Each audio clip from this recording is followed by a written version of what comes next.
آج انسان اپنے مالک حقیقی کو چھوڑ کر آج انسان اپنے نفس کی پوجا میں لگ گیا ہے۔ یہ نفس انسان کا شدید ترین اور انسان کا بڑا جانی دشمن ہے۔ یہ روحانیت کا دشمن ہے۔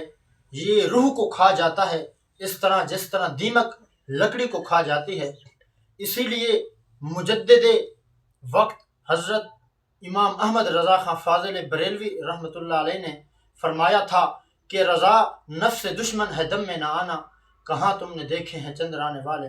کہ یہ نفس ایک اتنا غلیظ ترین چیز ہے کہ اگر یہ اپنے آپ پر تل جائے تو انسان کو کفر تک بھی لے جاتا ہے۔ یہ نفس انسان کو تکبر بھی کرواتا ہے۔ یہ نفس انسان کو اپنے مالک حقیقی کی راہوں سے جدا بھی کراتا ہے۔ یہی نفس ہے جس نے اللہ تبارک و تعالیٰ کی راہ پر چلنے والوں کو ایک ایسے راہ کی جانب اپنے راستہ دکھایا جو بھٹکا ہوا راستہ تھا، جو ان کو اپنے ایک منزل سے لے کر ان کو ایک ایسی منزل پہ لے آیا جس کا کسی کو بھی نام و نشان باقی نہ تھا۔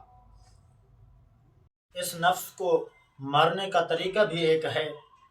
یہ نہیں کہ تم وہی راستے کو اپناؤ جس راستے پر تمہارا نفس تمہیں لے جا رہا ہے، بلکہ تم اپنے نفس پر قابو ہو جاؤ، بلکہ تم اپنے نفس کو اپنے مالک حقیقی کی راہوں پر لے آؤ، تاکہ تمہارا پروردگار بھی تم سے راضی ہو جائے، تاکہ تمہارا رب بھی تم سے راضی ہو جائے۔ ہمارے بزرگ حضرت فرید الدین عطار رحمۃ اللہ علیہ نے اس نفس کو مارنے کا ایک طریقہ بھی بتلایا ہے۔ انہوں نے اپنی ایک نصیحت نامے کے اندر انہوں نے یہ بھی ایک نصیحت ہمیں بتلائی ہے، ایک علاج ہمیں دیا ہے۔ فرمایا نفس نہ تما کشتن اللہ بسے چیز بات گویم یادگیرش اے عزیز۔ حضرت فرید الدین عطار رحمۃ اللہ علیہ نے فرمایا کہ نفس کو نہیں مارا جا سکتا مگر کچھ چیزیں ہیں جن سے مار سکتے ہو تم۔ بات گویم یادگیرش اے عزیز، فرمایا کہ اے میرے بیٹے میں تمہیں ایک نصیحت کر رہا ہوں، میں تمہیں ایک لافانی علاج بتا رہا ہوں، تم اس کو پوری زندگی میں یاد رکھنا اے پیارے۔ فرمایا وہ علاج ہے کیا؟ فرمایا خنجر خاموشی و شمشیر جو نیزائے تنہائی و ترک ہجو۔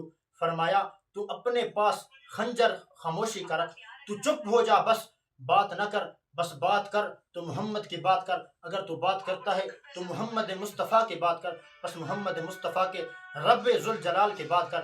اور حضرت فرید الدین عطار رحمۃ اللہ علیہ نے فرمایا